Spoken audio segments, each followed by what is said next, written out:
பொதுவாகவே ஒரு நடிகருடைய வாரிசுகள் சினிமாவுல என்ட்ரி கொடுக்கும் பொழுது, அந்த நடிகர் அந்த படத்துல ஒரு ஸ்பெஷல் ரோல் பண்ணுவது, அது மட்டுமல்லாமல் தன்னுடைய மகனுக்காக பல விஷயங்கள் பண்ணுவது அப்படின்னு அந்த முழு படத்துல நிறைய ஈடுபாடா குடுப்பாங்க. இத நம்ப சத்யராஜ் முதல் விக்ரம் வரை பார்த்திருந்தோம். இந்த நிலையில இவங்களுக்கு விதிவிலக்காக இருப்பவர் தான் தளபதி விஜய் அவர்கள். அதாவது அவருடைய மகனான ஜேசன் சஞ்சய் அவர்கள் அவருடைய முதல் படத்தை இயக்கிட்டு இருக்காரு. ஜேசன் சஞ்சய் அவர்கள் தன்னுடைய முதல் படத்திலேயே சந்தீப் கிஷனை ஹீரோவாக வைத்தும் தமன் அவர்களை இசையமைப்பாளராக வைத்துமே இந்த படத்தை எடுத்து வருவதால இதுல விஜய் அவர்களுடைய பங்கு அதிகமாக இருக்குது போலயே அப்படின்னு பல கமெண்ட்களுமே எழுந்தது. உண்மையிலேயே ஜேசன் சஞ்சய் அவர்கள் அவருடைய அப்பாவின் உதவிய எந்த வகையிலையுமே நாடவில்லையா. அவருடைய தாத்தா ஒரு பெயர் பெற்ற இயக்குனர் அப்படின்றதுனால ஒரு சில இன்புட்ஸை மட்டும் அவரிடம் வாங்கியிருக்காராம். மேலும் பாத்தீங்கன்னா தயாரிப்பு தரப்பையே ஜேசன் அவர்கள் தான் ரெடி பண்ணியிருக்காரு. சோ லைக்காவுடைய தயாரிப்பு ஜேசனுடன் எப்படி இணைந்தது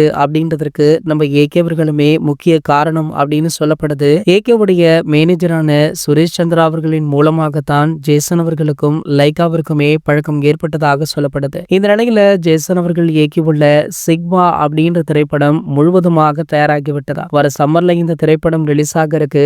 தற்போது படத்துடைய ஃபைனல் அவுட்புட்டை ஒரு சில முக்கிய பிரபலங்கள் பார்த்திருக்காங்க. அந்த வகையில தற்போது இந்த ஃபைனல் அவுட்புட்டை அதிர்ஷ்டருடைய மேனேஜரான சுரேஷ் சந்திராவுடன் நம்ம ஷாலினி அஜித் அவர்களுமே பார்த்திருக்காங்களாம். பார்த்தது மட்டுமல்லாமல் ஜேசன் அவர்களை வெகுவாக பாராட்டி இருக்காங்க. சோ அப்போது எடுக்கப்பட்ட புகைப்படங்கள் தற்போது சோசியல் மீடியாக்கள்ல வெளியாகி வைரலுமே ஆகிட்டு இருக்கு. இது போன்ற செய்திகளை பத்தி நீங்க உடனே தெரிஞ்சுக்க நம்மளுடைய சேனலை மறக்காம சப்ஸ்கிரைப் பண்ணிக்கோங்க.